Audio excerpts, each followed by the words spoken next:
All right, so here you go. This is the ingredients. Hey, not a whole lot. I'm gonna start off by going ahead and just showing, look, this is my pure vanilla extract, right? We're gonna use a 1/4 teaspoon.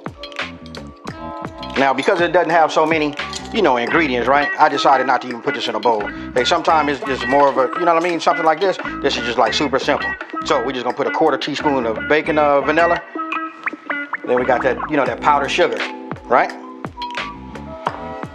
A couple of tablespoons. Listen, this is salted butter, but what I'm gonna do is I'm gonna melt it. So this will be 2 tablespoons of melted.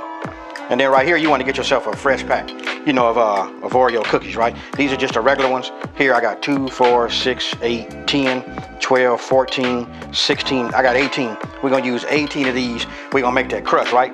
And we're gonna make it in this springform pan. This is a non-stick springform pan. And then I'll put the link down into the in the description box below. And I'll also pin it in the #1 comment if you guys are getting interested in getting one of these. This is a 9-inch springform pan. Here we got cream cheese. We're gonna use about half of this. And then we got just a little bit over a whole cup, right? If you look right here, it says 250 milliliters. And don't forget, if you guys know that I do work with Elisa from Elisa in the kitchen. Her being overseas, she has they give different measurements. So things come milliliter like that, and I gotta convert them over, for myself. And I'm gonna be putting it all together with my KitchenAid, hand mixer. Hey, super easy. You guys are gonna love the presentation. And listen, you see the bottom of this? Look, this old-fashioned, ice cream scoop. For those of you guys that know about cold stones, hey, what is this? They use something like this. But look, we're gonna use the bottom of this because we're gonna crush them cookies up. And we're gonna work it like this, back and forth, just to get them broke up. Now, with that being said, you see all of the ingredients. So first thing we're gonna do is we're gonna, move our ingredients. We're gonna set up our workstations so that we can have a good workflow. The first thing we're gonna do is we're gonna get ourselves a bowl, and we're gonna go with 12 of these Oreo cookies, right? So 2, 4, 6, 8, 10, 12. We'll put these other 6, we'll put these over here. And these right here, what I'm gonna do is, check this out. We're just gonna take them. I'm gonna crumble them and break them up right now and just get them into the bowl like this, right?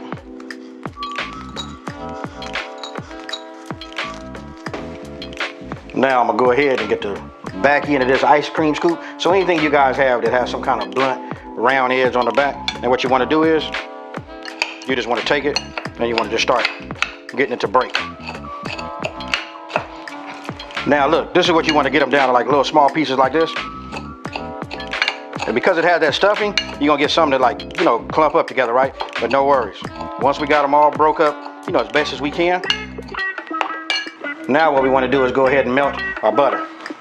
And now that our butter is melted, you just wanna go ahead and just pour this in here like this. Right? We're still gonna use the back end of this. We're just gonna give it a stir, and we're gonna work it down some more. What we're doing is we're getting it to be almost like a wet sand texture. Now, as you guys can see, look, it's almost like wet sand, right? Now, look, when I look at this right here, I wish I could contact it right now because I'm looking at it, right? And I'm looking at the volume here. And then when I take a look at this is a 9-inch springform pan, right? I'm saying if I had a smaller one, I believe this would work. So what I'm gonna do is right now, I'm gonna go ahead and double it. So what we're gonna do is we're gonna double the Oreos in here. I'm gonna double the whole complete recipe. So what you guys see on the screen, we're gonna call that maybe a 5 to a 7-inch springform pan. That'll be fine. But I know that I would like to have a thick bottom crust. You know what? So that way when you cut it, you slice it, you got that nice base at the bottom, and it doesn't do nothing but scream out Oreo. Now what I'll do is I'll just start breaking these up like we did.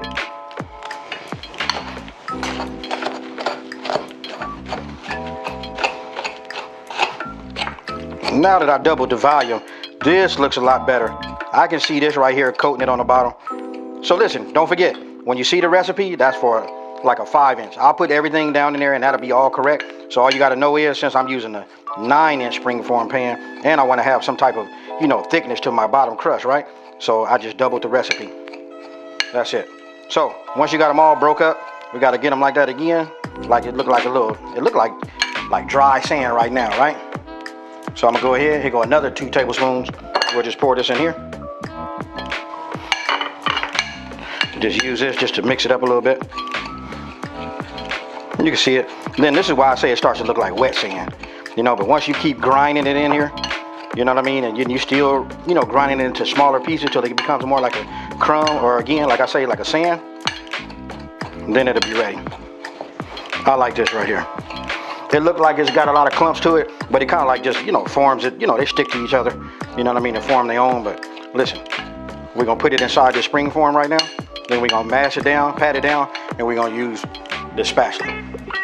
Okay, now that we got that set up, what I'm going to do is we're just going to take this, and what we're going to do is we're just going to put it down here on the bottom, just like this. Right? Then we're going to take our spatula, and what we're going to do is we're just going to put it like this, and we're going to use the spatula to like just mash it down. But right now we want to make sure we coat the bottom completely. So what I'll do is I'll turn it so you guys can see it, you know, on both sides. Now you can see why I said we needed to add some more to it.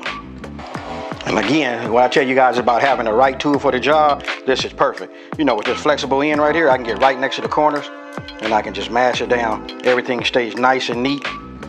You know, it's just nice and uniform, and it's smooth.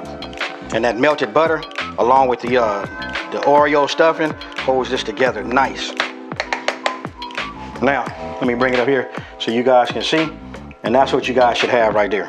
It's packed, it's nice, it smells good, and I gotta resist. I keep telling you, that milk is calling my name. Now let me get my bowl. And first thing we're gonna do is we're gonna put our whipping cream inside. Okay, now look, I'm just gonna go ahead and take my electric mixer, and what I'm gonna do is I'm gonna beat this, and we're gonna whip it up, and we wanna do is double this in volume, right? It should form some type of some kind of peak. So here we go. Now look, if you notice, I started off on low, right? Reason being, listen, if you hit it with it, you know, mixed too high, you know, with those the beaters on there moving too strong, it's just gonna splash it everywhere. So I start off on low, and then I ease it up, right? And then you can just see you wanted to get it thick, and where it starts to form a peak, just like what you see right there. Now, once this is done and it looks like this, what I'm gonna do is I'm gonna sit it back into the refrigerator, and we're gonna keep this chilled while we go on to the next step. Now, we got that in the refrigerator, right? Now what we wanna do is we wanna go ahead and get our cream cheese. And don't forget, we doubled everything, right? So we just jumped that whole thing of cream cheese in our bowl. We come with our powdered sugar, and then our Watkins, right? This is our vanilla extract. Now, remember earlier I said that I didn't put it in a bowl, you know what I mean? Because it's still about having a good workflow, and the fact that you don't have to worry about another bowl being washed, you know, it's just easier for me just to go ahead and just make that a half a teaspoon. Now, you want to start off on low, just like we did before, and you want to just go ahead and mix that, and what we're looking for is like a creamy, you know, that's the creamy texture that we like. That right there is what you want to see. Now that we have this done, right, I'm just going to set this off like this. Now, you can see here it is right here. What we're gonna do is we're gonna add this right here. And I can tell you, listen, I went ahead and cheated it and tasted it, and you want to talk about good? Oh my goodness, I can't wait.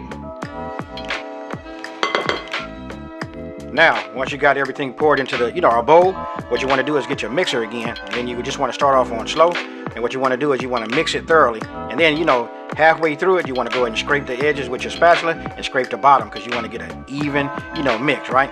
So then when you're done, then this part is really up to you. It depends on how much Oreo you would like to have in your filling, or, you know, you can put as much as you like or as little as you like. What I did was just broke up those 6 cookies, stirred it up, and what I do is when I do it like that, I just fold it over. You notice I didn't use the hand mixer, right? I just went ahead and folded it over, and it looked like that. If I would have had a lot more cookies, but because I kept eating them, you know, those Oreo cookies, I didn't have a lot to like put in there. That was my bad. Didn't know I was gonna be doubling the recipe. But after that, you could just see right here. Here's where it becomes self-explanatory, right? You just want to get all of your filling inside of your spring form pan, and then what you want to do is you want to take your spatula and you want to work it. And the objective is, listen, the objective is to get it level and spread all the way to the edge. So just take it and use whatever technique you guys have that you know that you use when you do baking. But other than that, you can just see how I did. I just like worked it around, got it as even as I could. And then that's what you get right there. Now, I went and got me some more cookies. And believe me, folks, I was running out. Because, listen, I was having cookies, you know, throughout the whole cook, right? So, just break them. And what we're doing right now is we just decorating the top. Now, this part is up to you, but I think it gives it like a nice, you know, finish. Just break them up, set them on top, and it'll be just like that. Now, what we're going to do is we're going to put it in the refrigerator. Now, it's up to you. You can put it in the refrigerator for up to 6 to 8 hours, or you can leave it in there overnight. Okay, here we go. Just took it out of the refrigerator. Now just keep in mind, listen, I chilled mine overnight, right? Remember, 6 hours is good, you know what I mean? But I went ahead and opted just to go ahead and, you know, do it overnight. So this is the spring form pan, right? So you guys can see that. Now this particular pan, look, you see how these little latches right here, they like slide up, and you can see like it kind of like sprang open, right? You just want to take both of them off, you know, real simple. Just, you know, be careful.